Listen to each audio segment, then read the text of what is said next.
ما يلحق بالمد الطبيعي. What follows the natural lengthening in terms of the rule and description.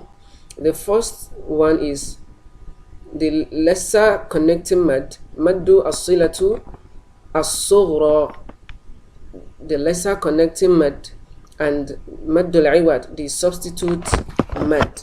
The first one, the maddu as-silatu as-sughra, it is the mad that comes from ha ad-damir, the ha ad-damir, the attached pronoun, okay, that is lil mudhakkar, representing male, lil mufrad, lil mufrad for singular person, lil ghaib, the third person singular. Yes, okay, so that ha is attached to Arabic word.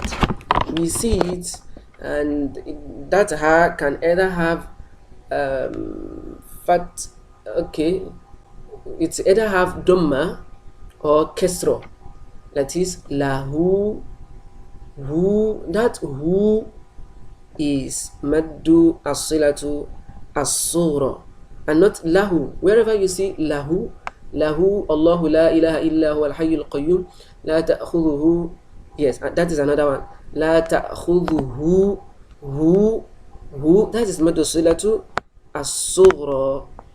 The ha will be having dhamma, the ha will be having dhamma and preceded by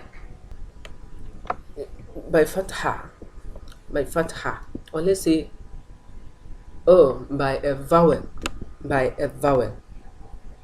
that is when we will be having maddu as-silatu as-sughra, or the ha damir is having kesra and preceded by also kesra, and it is also preceded by kesra, like bihi, hadhihi, he, so he sound and who sound, that is maddu as-silatu as-sughra. The ha must be in between two vowels, that is the ha must be preceded by a vowel, and next letter after the ha must also have, it must be voweled. So if sukun should come before that ha ud damir, okay, if sukun should come before or after ha ud damir, then there is no the lesser connecting mad, there is not going to be maddu silatu as-sughra then. I hope that is clear.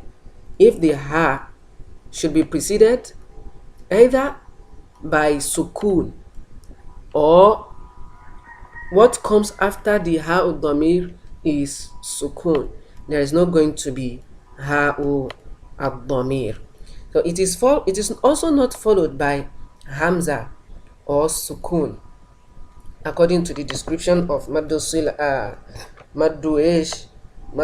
at-tabi'i, that is, it is not due to a hamza, does not stop due to a hamza or sukun. The same thing also applies here, that it is not followed by hamza or sukun. The description is similar and accurate, and the reciter is also not stopping on the ha. The reciter is not also stopping on the ha. When the reciter stops on the ha, there is not going to be maddu as-silatu as-sughra. And the duration, just like I said it follows maddu silatu as-sughra, follows maddu tabi'i, just because of two conditions, in that they have the same rule, and the rule is to be elongated with two vowel counts. And the second condition is that they have the same description, in the sense that it is followed by hamza, it is not followed by hamza or sukun, and what comes after the ha is also not what It is also not Hamza. I think it is clearly taken. And an example is إنه كان بعباده خبيرا بصيرا. بعباده. Okay, I didn't underline the word here. بعباده dihi dihi خبيرا. I hope you are taking it. بعباده. The dal here is having kesro. It is vowel. And the ha is also having kesro. Dihi, and the next letter that comes after the ha is also having fatha, which is also vowel. In a nutshell, the ha is occurring between two vowels. So if either of the dal or the kha should have sukun, the rule of maddu sila will not be applicable. Or if I want to stop on the ha and I say bi'ibadi, the rule of maddu silatu as-sughra will not be applicable. So if I want it to be applicable, I have to join it together. Bi'ibadihi khabiran. I hope it is clearly taken. We have exception to this actually, and there are two exceptions. The first exception is that where the conditions are met, the conditions that I just finished explaining, where the conditions are met but there is not going to be met. وَإِن تَشْكُرُوا يَرْضَهُ لَكُمْ. Here the condition is met. The what comes before the ha is vowel. The do is having fatha, and what comes after the ha is also fatha. It is supposed to be read as yardahu lakum, but this is how Imam Hafs, riwayah to Hafs and Asim, Imam Hafs read it, okay? And we just have to take it that way. The conditions are met here, but there is not going to be met. The second exception is where the conditions are not met. Okay, the conditions are not met, but there is going to be met, and that is in وَيَخْلُدَ fihi muhana. Fihi muhana. That is how it is read. The ha is having mad sila, and what comes after the ha is sukun. What comes after the ha is sukun. The ya madi here is having sukun. Okay, I'm supposed to read it as وَيَخْلُدَ فِيهِ مُهَانًا if it doesn't fall within the exception. But because this is how it is read, وَيَخْلُدَ فِيهِ مُهَانًا, that is how it is going to be read. The conditions are not met, but there is mad here. In the word هذه,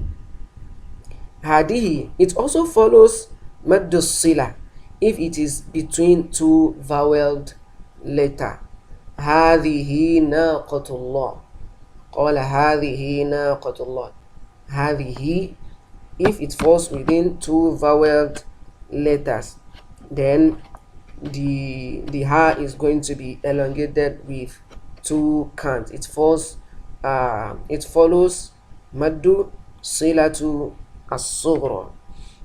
The maddul iwad, the substitute mad, it implies the substituting of a lengthened alif for tanween with a fatha when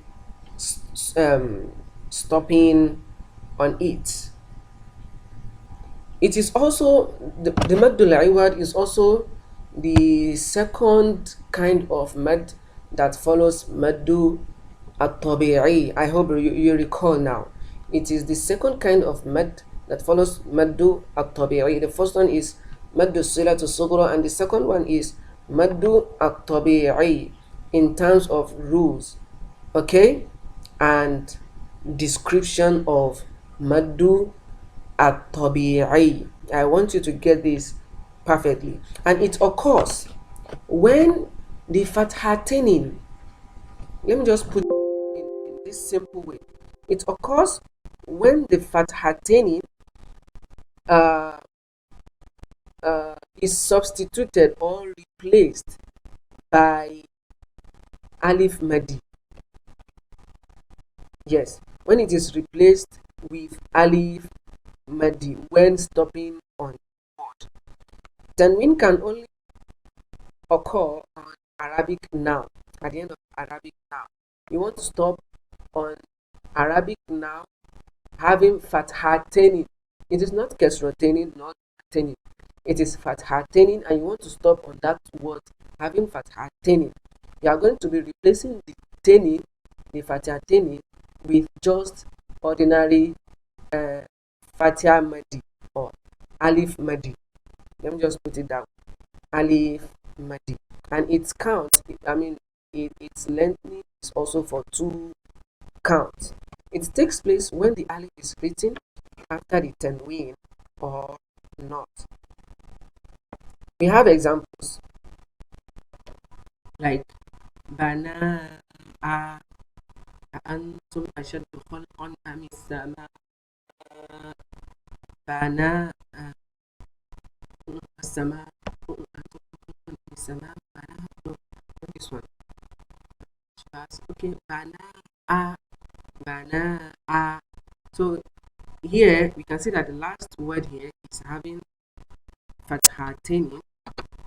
It is having fathateni, and I will be replacing or substituting the teni, the fathateni, with just ordinary alif madi. That is, it will look as if I'm spelling hamza fatha a, alif madi a, bana a, bana a, and not bana and that a that I just pronounced is being lengthened for 2 counts.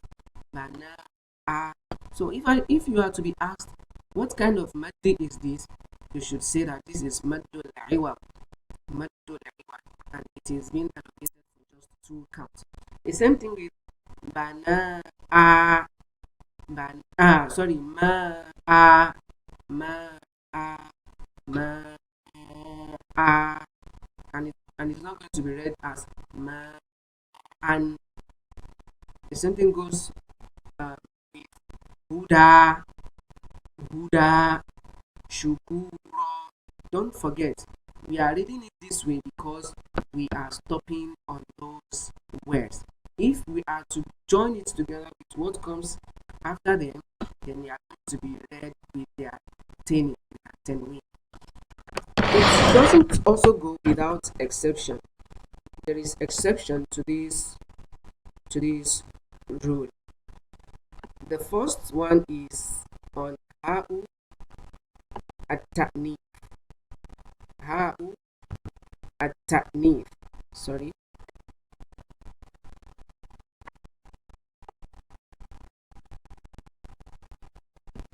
Ha'u at-ta'nif.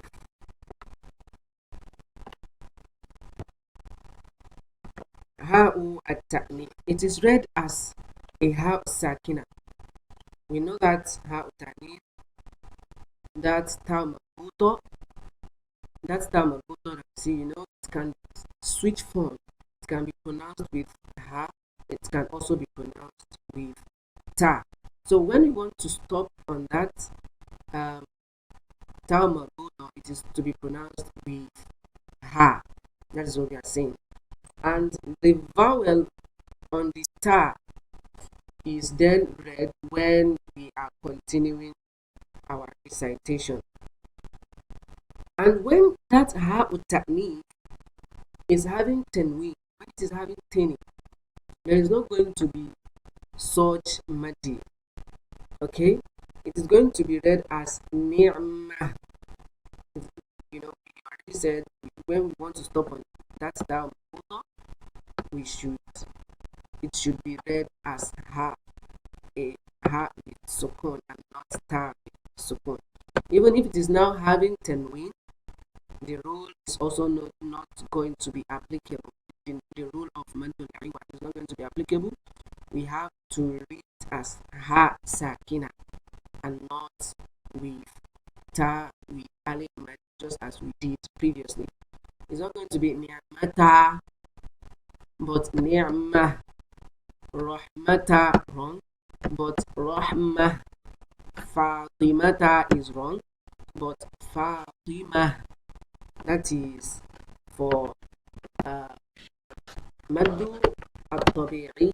And what follows ma yalhaqu maddu at-tabi'i. We then move to